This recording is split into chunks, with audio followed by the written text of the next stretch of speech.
Aim right, achieve big at KR Mangalam University.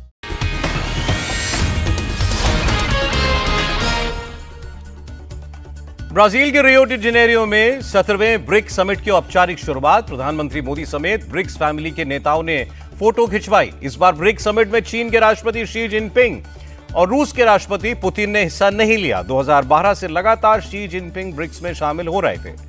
प्रधानमंत्री Modi Brazil की राजधानी ब्राजीलिया भी जाएंगे। राष्ट्रपति लूला डी सिल्वा के साथ द्विपक्षीय बैठक करेंगे। ब्राजील के बाद 9 जुलाई को नामीबिया जाएंगे प्रधानमंत्री मोदी और 8 दिन में 5 देशों का अंतिम पड़ाव होगा। अटल बिहारी वाजपेयी के बाद 27 साल बाद नामीबिया जाने वाले पहले इंडियन प्राइम मिनिस्टर होंगे नरेंद्र मोदी। बिहार में वोटर लिस्ट रिवीजन का मामला, चुनाव आयोग के फैसले के खिलाफ विपक्ष एकजुट है। आरजेडी सांसद मनोज झा ने भी अब सुप्रीम कोर्ट में याचिका दाखिल कर दी है। योगेंद्र यादव के अलावा टीएमसी की सांसद महुआ मोइत्रा भी सुप्रीम कोर्ट पहुंची हैं। सुप्रीम कोर्ट से तुरंत रिवीजन रोकने की मांग की है। महुआ मोइत्रा की सुप्रीम कोर्ट से मांग, चुनाव आयोग को आदेश दें, बंगाल समेत बाकी राज्यों में ऐसा न करें। बंगाल बीजेपी नेता शुभेंदु अधिकारी की मांग, बंगाल में भी वोटर लिस्ट में रिवीजन होना चाहिए। यहां कई घुसपैठिए फर्जी दस्तावेजों के साथ रह रहे हैं। केंद्रीय मंत्री चिराग पासवान बोले, घुसपैठियों की पहचान के लिए वक्त वक्त पर वोटर लिस्ट में रिवीजन जरूरी है। सपा चीफ अखिलेश यादव ने कहा, चुनाव आयोग को बीजेपी के इशारे पर काम नहीं करना चाहिए। साल भर या 6 महीने पहले वोटर लिस्ट में रिवीजन कर लेते। बिहार के सारण में चिराग पासवान ने जनसभा की और कहा कि जब तक बिहार को मैं विकसित नहीं बना दूंगा, चैन की सांस नहीं लूंगा। चिराग पासवान ने आरजेडी को निशाने पर लेते हुए कहा, कुछ लोग चाहते हैं मैं वापस बिहार ना आऊं क्योंकि उन्हें मालूम है मैं आम लोगों की बात करूंगा। पटना में 19 जुलाई को रोजगार मेले का आयोजन करेगी युवा कांग्रेस। 5000 युवाओं को नौकरी देने का लक्ष्य। बिहार के प्रसिद्ध बिजनेसमैन गोपाल खेमका हत्याकांड पर बोले राहुल गांधी, बीजेपी और नीतीश कुमार ने बिहार को भारत की क्राइम कैपिटल बनाया। राहुल गांधी बोले, बिहार में अपराध नया नॉर्मल है, अब वक्त है नए बिहार का, लोग इस बार सरकार बदलेंगे। बंगाल बीजेपी के चीफ सुकात मजूमदार ने कहा, राहुल गांधी ने लालू राज नहीं देखा है इसलिए ऐसा बोल रहे हैं। आरजेडी नेता तेजस्वी यादव का सवाल, बिहार पुलिस की कन्विक्शन रेट कितनी है, हत्यारे जमानत पर कैसे बाहर घूम रहे हैं। तेजस्वी यादव बोले, डीके टैक्स योजना के तहत पुलिस अधिकारियों के ट्रांसफर होते हैं तो पुलिस अपराधी के बजाय शराब खोजने में बिजी रहती है। आरजेडी सांसद मनोज झा ने मुख्यमंत्री नीतीश कुमार पर कहा, सीएम नीतीश के हाथ में अब बिहार की कमान नहीं है।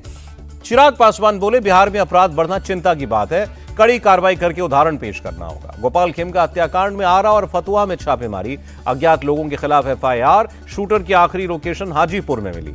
बिहार में लॉ एंड ऑर्डर को लेकर खेमका के परिवार वालों ने भी सवाल उठाए। वारदात वाली जगह पर पुलिस के देरी से पहुंचने का आरोप लगाया। पटना के गांधी मैदान में सनातन महाकुंभ सजा। बाबा बागेश्वर समेत देश भर से कार्यक्रम में साधु संत पहुंचे। भगवान परशुराम के जन्मोत्सव के मौके पर सनातन महाकुंभ का आयोजन। कार्यक्रम में राज्यपाल, डेप्यूटी चीफ मिनिस्टर समेत बीजेपी के कई बड़े नेता शामिल हुए। बाबा बागेश्वर बोले, हमारा एक ही सपना है, भगवाए हिंद, हमें मुसलमानों और ईसाइयों से कोई दिक्कत नहीं है। बाबा बागेश्वर बोले, जाति के नाम पर लड़ाने वाले हिंदुओं से हमें दिक्कत है। बिहार के पागलों, गांठ बांध लो, हम सब एक हैं। बाबा बागेश्वर की 2 टूक, मैं बिहार में राजनीति नहीं राम नीति की बात करने आया हूं। चाहता हूं लोग जाति व्यवस्था से ऊपर उठें। सनातन महाकुंभ में स्वामी रामभद्राचार्य बोले, हिंदुओं को डरने की आवश्यकता नहीं है, निर्भय होकर अखंड हिंदू धर्म के पथ पर चले।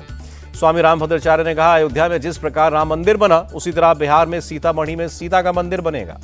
पंजाब के पूर्व मंत्री विक्रम मजीठिया को 14 दिन की न्यायिक हिरासत, नाभा जेल भेजे गए। ड्रग मनी लॉन्ड्रिंग केस में 25 जून को गिरफ्तार हुए थे।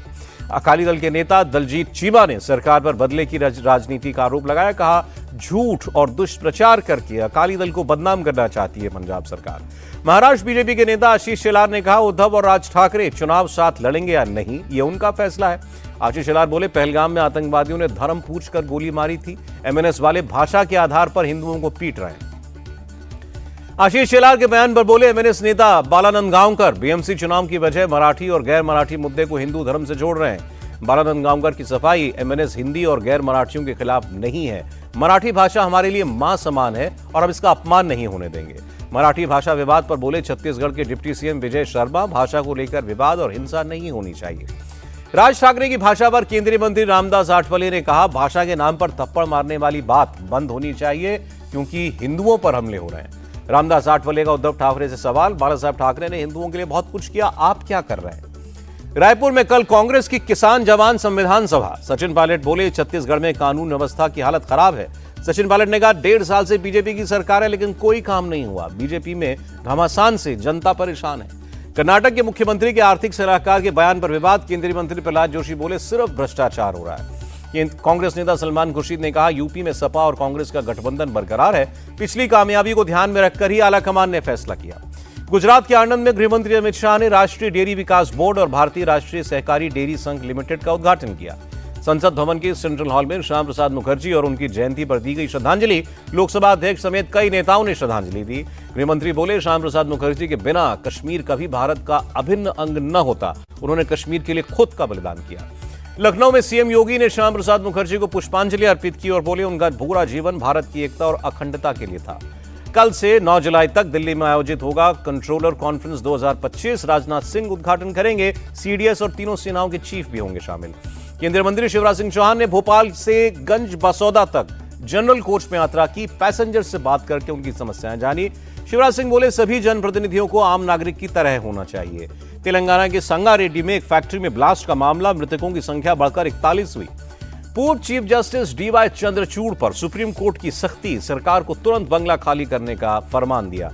दिल्ली सरकार ने 1388 नर्सों और 41 पैरामेडिक स्टाफ को स्थायी नौकरी दी। केंद्रीय स्वास्थ्य मंत्री जेपी नड्डा और मुख्यमंत्री रेखा गुप्ता ने अपॉइंटमेंट लेटर बांटे।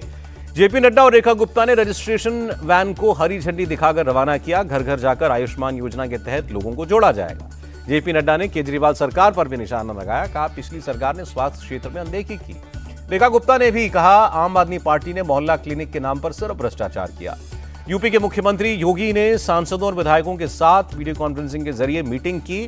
प्रधानमंत्री के एक पेड़ मां के नाम अभियान पर बात की। सीएम योगी का ऐलान, 9 जुलाई को यूपी में 37 करोड़ पौधे लगाए जाएंगे। सीएम योगी ने इस साल 52 करोड़ पौधे लगाने का लक्ष्य रखा और कहा कि सिर्फ यूकलिप्टस और पॉपुलर के नहीं, नीम, आम और पीपल के पौधे भी लगाए जाएंगे।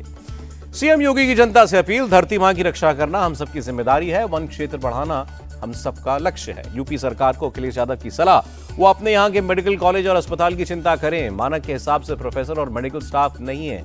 अखिलेश यादव बोले बीजेपी ने बहुत सपने दिखाए, महंगाई और बेरोजगारी बढ़ी है, आज उनके पास जवाब नहीं है। उत्तराखंड के मुख्यमंत्री पुष्कर धामी ने कॉर्बेट नेशनल पार्क का दौरा किया और कहा हमारी सरकार ने निरंतर प्रयास करके जंगल सफारी पर्यटन को एक नई पहचान दी। केरल के मल्लपुरम में वन विभाग ने एक बाघ को पकड़ा, बाघ के सर पर चोट और आंखों में कुछ दिक्कत है। ब्रिटेन से केरल पहुंची है इंजीनियर्स की एक टीम, ब्रिटिश रॉयल नेवी के फाइटर प्लेन F-35 को ठीक करेगी। F-35 को तिरुवनंतपुरम इंटरनेशनल एयरपोर्ट के हैंगर में शिफ्ट किया गया है। 14 जून को तकनीकी खराबी की वजह से यहां लैंड हुआ था जहाज। दलाई लामा के 90वें जन्मदिन पर धर्मशाला और कांगड़ा में समारोह का आयोजन, हॉलीवुड अभिनेता रिचर्ड गेयर शामिल हुए। अयोध्या में 150 साल से चली आ रही परंपरा का पालन, ताजिए को सरयू नदी में विसर्जित किया गया। लोगों ने कहा सरयू से ज्यादा पवित्र कुछ भी नहीं है। बिहार के दरभंगा में मुहर्रम जुलूस में हादसा, हाई टेंशन तार की चपेट में आया ताजिया, एक शख्स की मौत, 25 लोग झुलसे। सपा चीफ अखिलेश यादव बोले सरकार को कांवड़ियों के लिए अलग कॉरिडोर और सारी सुविधाएं वैदिक परंपरा के हिसाब से करनी चाहिए थी। कांवड़ यात्रा को लेकर यूपी के डिप्टी सीएम केशव मौर्य का बयान, हर साल की तरह इस साल भी हर्षोल्लास के साथ पूरी होगी कांवड़ यात्रा। लखनऊ पुलिस ने पप्पू शरीफ नाम के एक दूध बेचने वाले को गिरफ्तार किया। दूध के बर्तन में थूकते हुए वीडियो वायरल हुआ था। फैक्ट्री में तेज विस्फोट के बाद आसमान में छाया धुआं, सूचना मिलते ही मौके पर पहुंची राहत और बचाव की टीम। धमाके के बाद फैक्ट्री मलबे में तब्दील। दिल्ली एनसीआर में कई जगहों पर तेज बारिश, लोगों को तेज गर्मी से राहत मिली। उत्तराखंड के मुख्यमंत्री धामी ने बाढ़ प्रभावित इलाकों का हवाई सर्वेक्षण किया, नुकसान का जायजा लिया। उत्तरकाशी, टेहरी, बागेश्वर, देहरादून और रुद्रप्रयाग में अगले 4 दिन भारी बारिश का अनुमान। मौसम विभाग ने अलर्ट जारी किया। हिमाचल के कुल्लू में कार फिसलकर पहाड़ से नीचे गिरी, 4 लोगों की मौत। कुदरती आपदा से हिमाचल का मंडी जिला बुरी तरह प्रभावित, प्रशासन की तरफ से खाने पीने का सामान पहुंचाया जा रहा है। सांसद कंगना रनौत ने मंडी में हुए नुकसान का जायजा लिया और कहा केंद्र सरकार को मैं नुकसान की पूरी जानकारी दूंगी। कंगना के साथ निरीक्षण के बाद बोले जयराम ठाकुर, कुदरती आपदा में हुए नुकसान का मुद्दा कंगना संसद में उठाएंगी। महाराष्ट्र के नासिक में भारी बारिश से बुरा हाल, पंचवटी में गोदावरी नदी का वाटर लेवल बढ़ा, कई इलाके पानी में डूबे। गुजरात के अहमदाबाद में भी भारी बारिश, कई इलाकों में पानी भरा। गुजरात के नवसारी में पूर्णा नदी ओवरफ्लो हुई, कई घरों में पानी दाखिल हुआ।